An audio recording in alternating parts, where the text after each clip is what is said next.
آج ہم نے اپنے گناہوں کے ذریعے اپنے مولا کو راضی کیا ہے۔ یہاں پہ ایک بات اور بتاؤں، ہمارے کچھ نوجوان کیا کہتے ہیں، حضرت ہم تو توبہ کر لیتے ہیں کہ موبائل سے دور رہیں گے، اس کے اندر گندی چیزیں نہیں دیکھیں گے، لیکن ہماری توبہ ٹوٹ جاتی ہے۔ ہم توبہ کرتے پھر موبائل کھولتے پھر گناہ میں مصروف ہو جاتے ہیں۔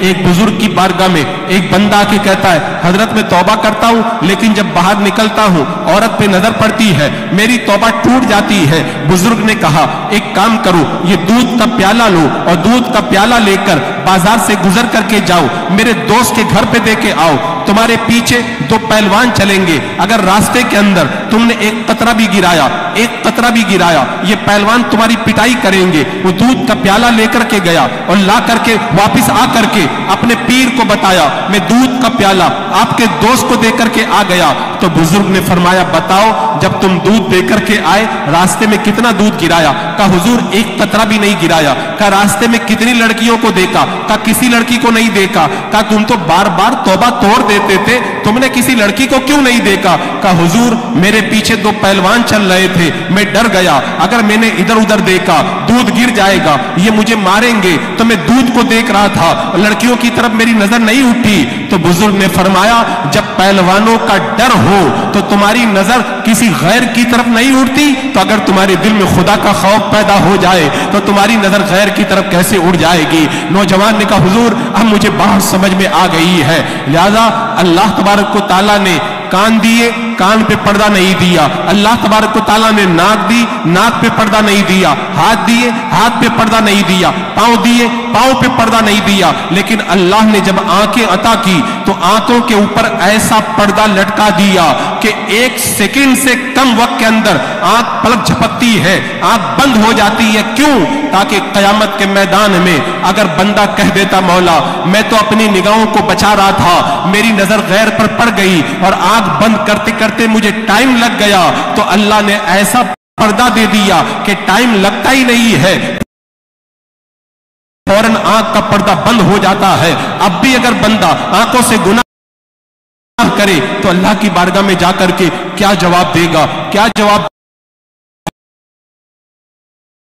دے گا؟ حضرت ابراہیم بن ادہم رضی اللہ تعالی عنہ کی بارگاہ میں ایک نوجوان آتا ہے، آ کر کے کہتا حضور میں توبہ کرتا ہوں، میری توبہ ٹوٹ جاتی ہے، غیر پر میں نظر ڈال دیتا ہوں اور پھر دوبارہ توبہ کرتا ہوں، پھر دوبارہ میری نظر پڑ جاتی ہے۔ حضرت ابراہیم بن ادہم نے کہا ایک کام کرو، جب تمہیں گناہ کرنا ہو تو اللہ کی زمین سے نکل جایا کرو۔ کہ اللہ کی زمین سے نکل کے کہاں جاؤں گا؟ کہ اچھا گناہ کرنا ہو اللہ کی روزی نہ کھایا کرو۔ کہ ساری روزی تو اللہ کی روزی ہے۔ کہ اچھا جب گناہ کرنا ہو، جب گناہ کرنا ہو حضرت ملک الموت آئے تو ان کو روک دینا۔ کہ ان کو کون روک پائے گا؟ کہ جب گناہ سے نہیں روک پاتے قبر میں منکر نکیر آئے تو ان کو ہٹا دینا۔ کہ ان کو کون ہٹا پائے گا؟ کہ جب گناہ سے نہیں روک پاتے قبر قیامت کے دن اللہ جہنم میں جانے کا حکم دے گا تو پھر تم جہنم میں جانے سے انکار کر دینا۔ کہ اللہ کے سامنے کون انکار کر سکتا ہے؟